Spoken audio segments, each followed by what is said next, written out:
Good evening and welcome back. Today on Capitol Hill, a sharp exchange during the Scott Bessent hearing pulled back the curtain on a much bigger debate. Are we heading toward a recession, and if so, who is responsible and what actually defines one?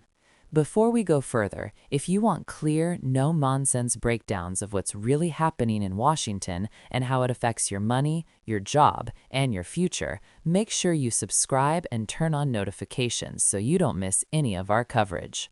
Member Hoyer for any questions he may have. Mr. Chairman, let me ask you a broader question, Mr. Secretary, at the outset. The President has been talking about recession and the acceptance of a recession in the short term. Do you believe we're in a recession now? Congressman, I believe in data, and there is nothing in the data that shows that we are in a recession. As a matter of fact, the jobs report has surprised to the upside. The job report, of course, less than the average for the Biden administration last in 2024. But the GDP went down this first quarter of the Trump administration. If we have a negative growth in the second quarter, which is, I suppose, the traditional definition of a recession, would you agree that we are in that recession of which the President speaks? Yeah, Congressman, these economic numbers are noisy and subject to substantial revision. So I, having looked at a detailed analysis, would believe that the first quarter GDP would be revised upward. And I would also, with regards to your remark about where we were last year, we were spending 6.7%. We had a 6.7% fiscal deficit, the largest we've ever had during peacetime or non-recessionary times. So the easy thing would be to keep spending, to keep the economy running on an unsustainable path of government spending. Let me remark, because you mentioned this, I think, in our meeting. We had a spending problem, not a revenue problem. I want to talk about the revenue problem. Let me suggest to you, my view is it's neither a revenue nor a spending problem. It's a pay-for problem. If we would pay for what we buy, whether it's defense or non-defense, we wouldn't increase the deficit. So I think looking at, I'm a big proponent of paying as you go. Unfortunately, we haven't pursued that on either side of the aisle, maybe for different objectives. Let me go to IRS. You probably know these figures, and these are somewhat old at this point in time.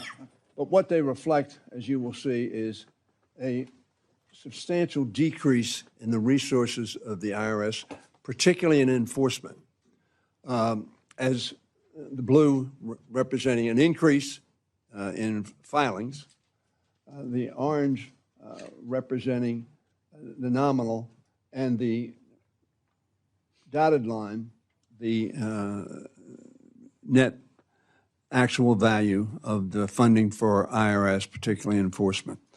The budget proposes substantial cuts. Have you or anybody done an analysis of the ramifications of those cuts, both in the short term and in the long term, in terms of your ability to collect revenue? Let me paraphrase, not paraphrase, but give a, in your discussions, you said you were not going to sabotage, that we had in my office, sabotage collections. Are you confident, in light of the fact that any IT, and I agree with you, we've wasted a lot of money on IT, that any IT will be accomplished within the next 36 to 48 months, and therefore justify a reduction in personnel?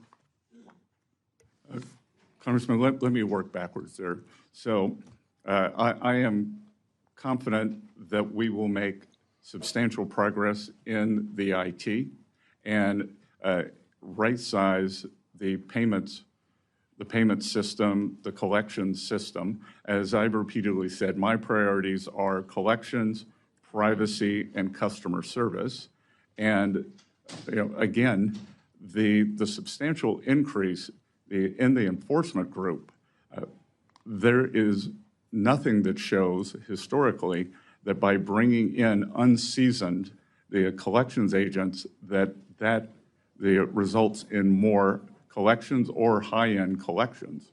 It would be like sending in a junior high school student to try to do a college-level class.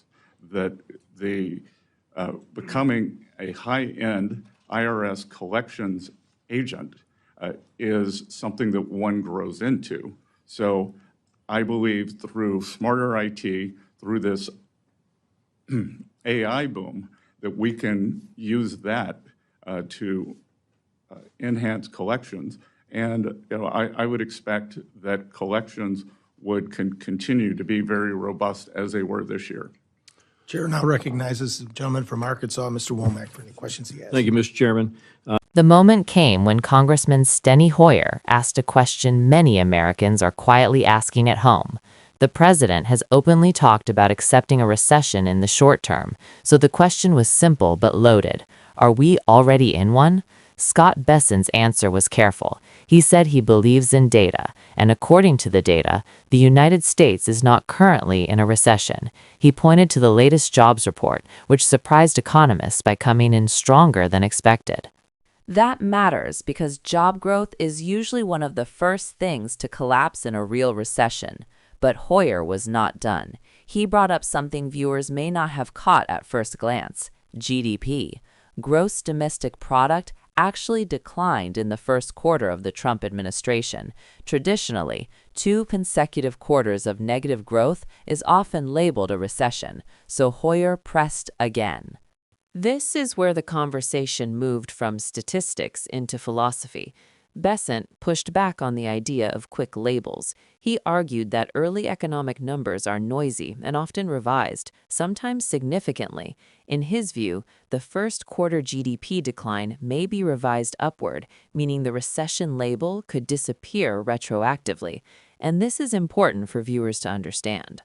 This hearing was not just about whether we are in a recession. It was about who gets to define reality, how economic narratives are shaped, and whether policy decisions are being made for long-term stability or short-term political survival. We will continue to follow this closely, and we will keep translating Washington's economic language into something that actually makes sense. Subscribe, stay informed, and we will see you in the next report.